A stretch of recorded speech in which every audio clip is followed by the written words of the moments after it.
Hello everyone, welcome to my daily vlog. আশা করি দেখেই বুঝতে পারছো, মাত্র ঘুম থেকে উঠেছি, মা ডেকে তুলেছে আমাকে। ডেলি মা ঘুম থেকে ডেকে তুলে।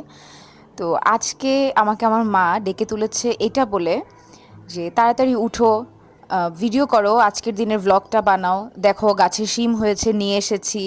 তারপর কুমড়া ফুল হয়েছে, এমনি তো সুন্দর ফুল ফুটেছে, আমি পূজা দিয়েছি, এগুলো ভিডিও করো, ভিডিওতে দেখাও। তো আমার এগুলো শুনে এত ভালো লাগলো যে উনি কত supportive. Not only my mom, my papa and other family members and some of my friends also support me a lot, touchwood. So guys, তোমরাও সাপোর্ট করো আমাকে। বেশি কিছু তো করতে হয় না, শুধু পেজে লাইক ফলো দিয়ে রাখলেই হয়। আর ডেইলি ভিডিও আমি আপলোড করার চেষ্টা করি, ওইগুলাতে একটা লাইক আর কমেন্ট করে দেবে, ব্যাস এইটুকুই তো। সো চলো আজকে সারাদিনে কি কি করলাম এটা তোমাদের সাথে শেয়ার করি।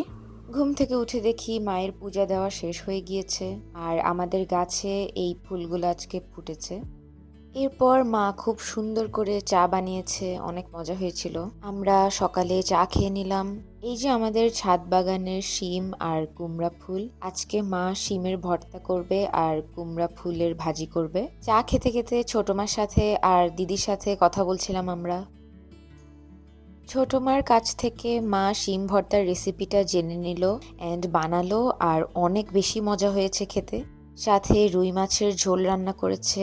এরপর লাঞ্চ টাইম হয়ে গেল, আমরা লাঞ্চ করে নিলাম। আর এই যে সুন্দর করে তরকারি বাটিগুলো সাজানো দেখছো, এটাও মাই সাজিয়েছে। এরপর রেস্ট নিয়ে সন্ধ্যায় স্নেহার সাথে একটু বেরিয়েছিলাম। স্নেহা একটা ড্রেস কিনতে চাচ্ছে, তো সেই জন্যই আমরা বের হয়ে ড্রেস দেখছিলাম। এরপর বাসায় চলে এসেছি। এসে মনে হলো মায়ের সাথে একটা ভিডিও বানাই, একটা গেম খেলি। তো ভিডিওটা পোস্ট করব, তোমরা সবাই দেখতে পারবে। অনেক মজা করেছি আমি আর মা। সো এই তো, এটাই ছিল আজকের দিন। Thanks for watching.